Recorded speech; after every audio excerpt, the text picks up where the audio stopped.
দল গঠন নিয়ে শীর্ষ একটি ক্লাবের সঙ্গে রীতিমতো মুখোমুখি অবস্থানে অনূর্ধ্ব-20 সাফজয়ী দলের কোচ মারুফুল হক। তার অধীনে ভবিষ্যতে আর কোনো ফুটবলার না দেওয়ার হুমকিও দিয়ে রেখেছে ক্লাবটি। বিপরীতে সম্মানহানির অভিযোগে আইনি পদক্ষেপ নেওয়ার হুঁশিয়ারি মারুফুল হকের। অবশ্য এই ঘটনায় নীরব দর্শকের ভূমিকা বেছে নিয়েছে বাংলাদেশ ফুটবল ফেডারেশন। কদিন আগেই যিনি পেলেন জাতীয় হিরোর মর্যাদা, 20 দিনের ব্যবধানে তিনিই আজ কাঠগড়ায়। বলছিলাম কোচ মারুফুল হকের কথা।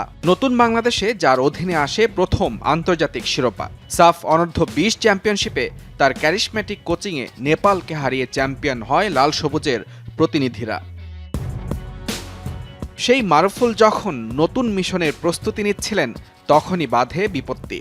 এএফসি অনূর্ধ্ব-20 বাছাই পর্বের খেলোয়াড় ছাড়া নিয়ে দেশের শীর্ষ একটি ক্লাবের সঙ্গে রীতিমতো মুখোমুখি অবস্থানে দেশসেরা এই কোচ। কিংসের 6 ফুটবলারকে দলে ডাকলেও চোট ও নিজেদের অনুশীলনের অজুহাতে মাত্র 2 জনকে ছাড় দেয় ক্লাবটি। কিন্তু মারুফুল হক সেই 2 জনকে দলে যোগ দেওয়ার অনুমতি না দেয়ায় ক্ষুব্ধ হয়ে বাফুফেকে চিঠি দেয় ক্লাবটি। সেখানে মারুফের আচরণকে অসৌজন্যমূলক দাবি করে তার অধীনে কোনো খেলোয়াড়কে জাতীয় দল কিংবা বয়সভিত্তিক দলে খেলার জন্য ছাড়পত্র না দেওয়ার হুমকি দেয় ক্লাবটি। অবশ্য থেমে থাকেননি মারুফুল হক। ক্লাবের অভিযোগের কড়া জবাব দিয়েছেন প্রতিবাদপত্র পাঠিয়ে। হুঁশিয়ারি দিয়েছেন আইনি পদক্ষেপ নেয়ার। একটি জাতীয় দলে কারা খেলবে, কারা অন্তর্ভুক্ত হবে সেটি নির্ধারণ করবে হেড কোচ।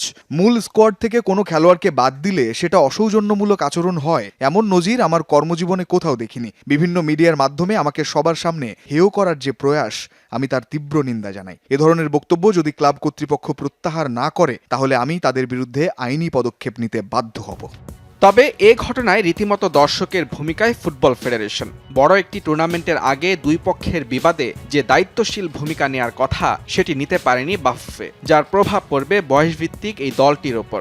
আর ক্ষতি যা হওয়ার সেটি তো হবে দেশের ফুটবলের। মোজাম্মেল তারেক, যমুনা স্পোর্টস, ঢাকা।